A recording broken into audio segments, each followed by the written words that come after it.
Hi, I'm Cindy Whitehead, and I want to thank you so much for asking me to be part of this video series.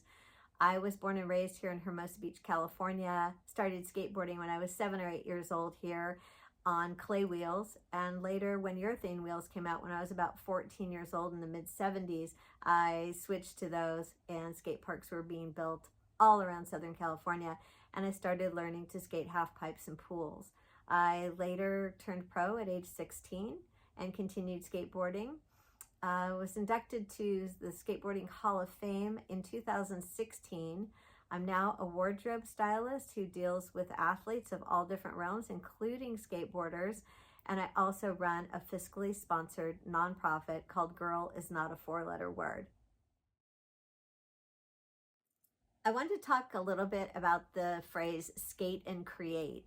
It's interesting because skateboarders have been creating everything about skateboarding since day one. Skateboarding wasn't even invented or happening until like the late 50s, early 60s. So everything was still in its infancy, and it still continues to grow to this day as far as what is being created by skaters.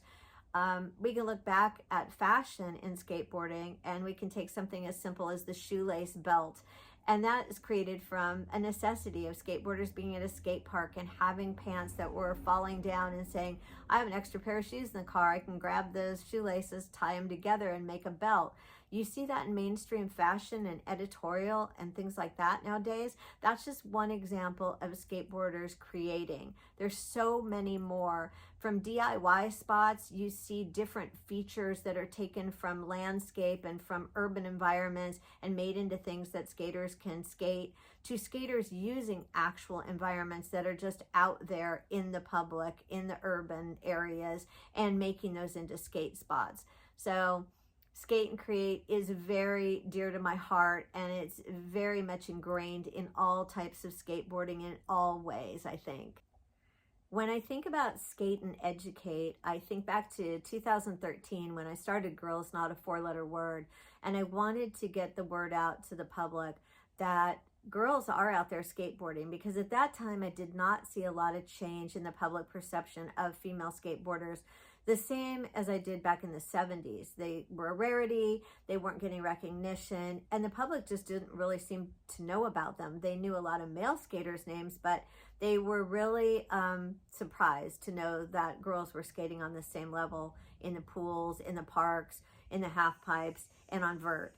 So my job, I felt, was to create a blog and a website where every day we'd update different things about women in skateboarding.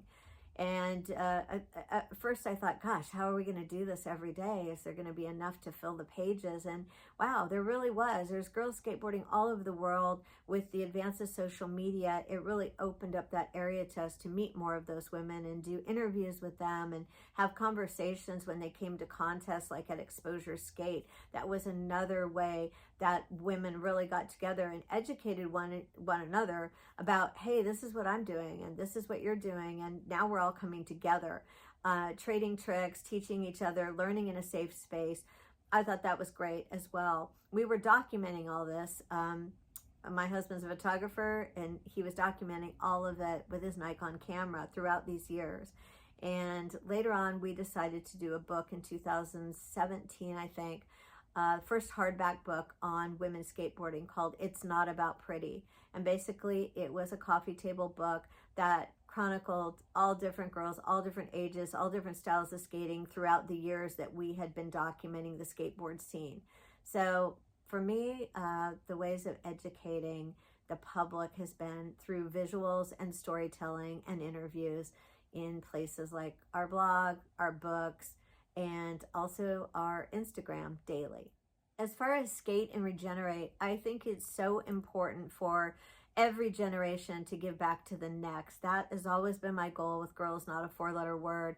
I think if my skate history and who I am and being inducted in the Skateboard Hall of Fame can open doors for those conversations, I think that's fantastic.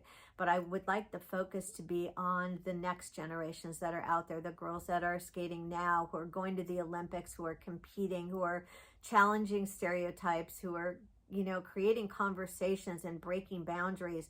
That is really what's important. And I hope that those generations will give back to the next and encourage them and push skateboarding even further than we have seen it go in 2024, which is a lot.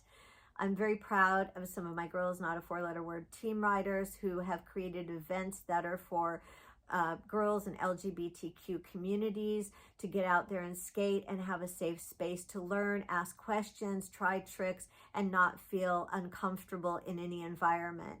So paying it forward, I think, is a really great way to skate and regenerate. Thanks again for having me on this platform. I really appreciate it. I hope you all get out there and skate and just have fun.